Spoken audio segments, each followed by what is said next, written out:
The film opens at a ballet recital, where 12-year-old Abigail is giving her performance. She is being watched by 3 criminals. 3 others outside, a hacker, a sniper, and a getaway driver, wait on them for orders. When Abigail leaves the theater, her driver picks her up, not knowing that the criminals have put a tracker under the car. As the car starts moving, the kidnappers follow. The hacker opens the doors to Abigail's house, and 3 of the criminals sneak into her bedroom to hide. One of them, a woman, protests when she realizes they'll be kidnapping a child, but the others tell her to get over it. Soon, Abigail arrives home and goes to bed. The criminals seize the chance to attack.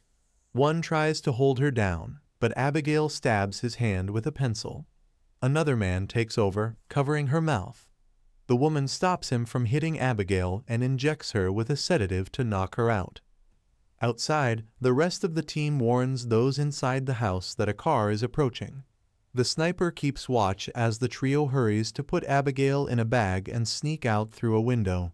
They cross the garden and reunite with the sniper. Just as the alarms go off, the last 2 criminals pick them up in their van, and they escape without any issues.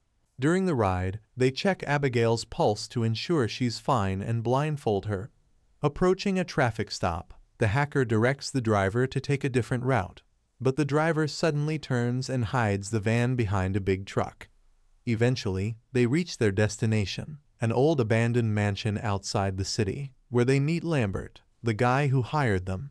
They handcuff Abigail to a bed, and Lambert reminds the group of the rules: no sharing names or backstories and no getting intimate. It's a 24-hour job. They must babysit Abigail until her rich dad sends the $50 million. Lambert doesn't reveal the father's identity but collects everyone's phones to avoid tracking. Before leaving, Lambert assigns each team member a codename inspired by the Rat Pack. The team then begins enjoying the drinks in the house. Joey refuses to share her candy with Dean, who tries to guess everyone's backstory but fails. When Joey mocks him, the others bet some money to see if she can do better, and she accurately deduces everyone's backgrounds from their body language, clothes, and personalities. Frank was a detective, Peter a dim-witted mob enforcer, Sammy the hacker comes from money, Rickles is a former Marine sniper, and Dean is a sociopath driver. In return, Frank concludes Joey is a recovering addict. Joey checks on Abigail, who complains that the blindfold is too tight. Joey removes the blindfold and notices the handcuffs are hurting her, so she recuffs her hands in front. Abigail cries, so Joey explains they won't hurt her and only want the money. Abigail makes her do a pinky promise and shares that her father doesn't care about her. Joey shares she has a son. When Joey is about to leave, Abigail warns her, making Joey uneasy. Joey rejoins the group, telling Frank that Abigail's father might be violent. Frank dismisses it as manipulation but checks on Abigail, who reveals her dad is Christophe Lazar, a dangerous crime boss. Frank panics and announces he's leaving. The group argues but decides to stay for the money, hoping to use it to escape and start anew. They agree to keep an eye on the perimeter and lock all doors. Later, Joey investigates a noise, which turns out to be an open window.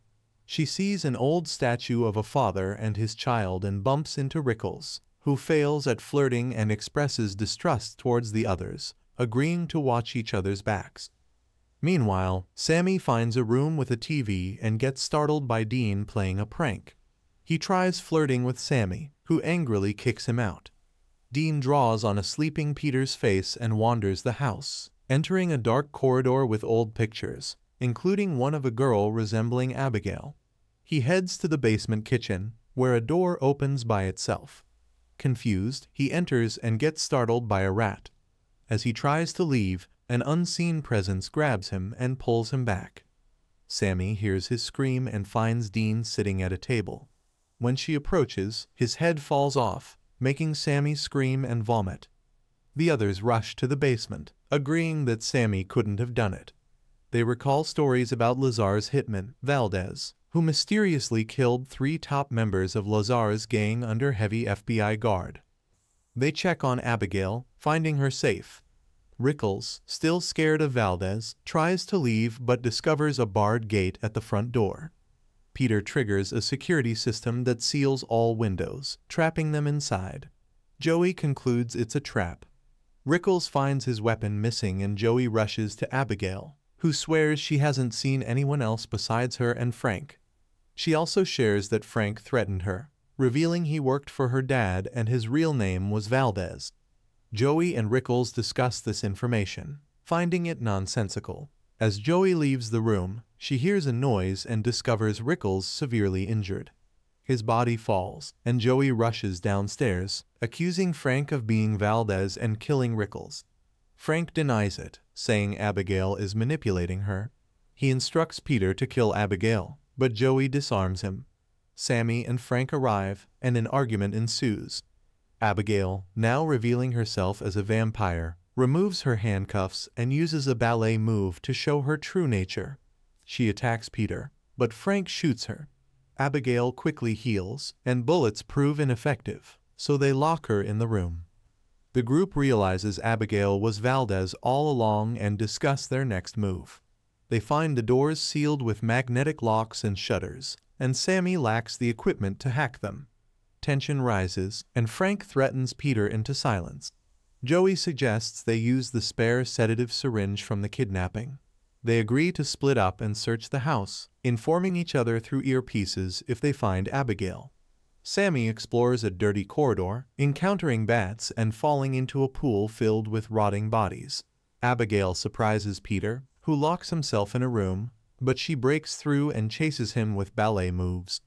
Frank opens a door, causing Peter to fall off the railing, and Abigail chases Frank, pushing him down the stairs. Joey tries to inject Abigail but loses the syringe. Sammy grabs Abigail, who retaliates by biting her arm. Abigail then grabs Frank and starts flying, only for Peter to tackle her. Joey retrieves the syringe and sedates Abigail, who makes threats before passing out. Abigail wakes up locked in an elevator. Joey offers to release her if she reveals the exit. Abigail confesses she planned everything, and that Lambert works for her, knowing all their real names and backstories. Joey killed a gang member while trying to remove a bullet, leading to their situation. Abigail claims they all wronged Lazar or his gang, and Joey says Abigail kills her dad's enemies to earn his love. Abigail offers to spare one of them if they free her, but Peter tries to release her, prompting Joey to shoot him. The group leaves Frank to guard her. Frank asks Abigail how to get out, and she tells him to pull Agatha Christie's book in the library, but lies about the door. Frank refuses to release her, so Abigail breaks the door and attacks him. Joey arrives, breaking window planks to let sunlight in, burning Abigail's hand. She retreats, and Joey and Frank run away. In the library, Joey opens the high window, keeping them in sunlight. Sammy is relieved she's not turning into a vampire. Frank pulls the book, but nothing happens. Joey tries breaking down the wall. Running out of candy, Joey gets anxious and shares her story with Sammy, explaining her plan to reunite with her son. This gives Sammy an idea to short the locks by finding the power source. The group splits up to search, and Abigail uses the music to control Sammy, who transforms and kills Peter. She makes Sammy dance, and Joey and Frank arrive, realizing Sammy has transformed. They flee, and Sammy chases them. Joey uses a tray to reflect sunlight, causing Sammy to explode and opening a secret door. They find Lambert, also a vampire, who explains Abigail turned him, and now he helps her lure victims. He offers to turn Frank, who agrees. Lambert knocks Joey out and bites Frank, making him drink his blood. Frank transforms painfully, and Lambert orders him to feed on Joey. Frank instead stakes Lambert, causing him to explode. Abigail arrives and attacks, but Frank overpowers her and drinks her blood. Joey deactivates the security measures and retrieves her phone, but the exit is locked. Frank finds her and throws her around, smashing her against furniture. Joey tries to defend herself, but her punches are ineffective. Abigail catches Joey, asking for help to kill Frank, promising freedom in return. Frank approaches, and Joey and Abigail team up against him. He stabs Joey in the shoulder, but Abigail reminds Joey of their promise. Frank bites Joey, but she pretends to attack Abigail, then turns and pushes Frank, giving Abigail a chance to fight him. Joey retrieves the stake, and they team up to stab Frank, making him explode. Abigail confirms Joey won't transform, and as promised, lets her go to find her son. Lazar arrives, intending to kill Joey, but Abigail defends her, and Lazar lets Joey go. Joey returns to the van, finding a lollipop to eat while driving away.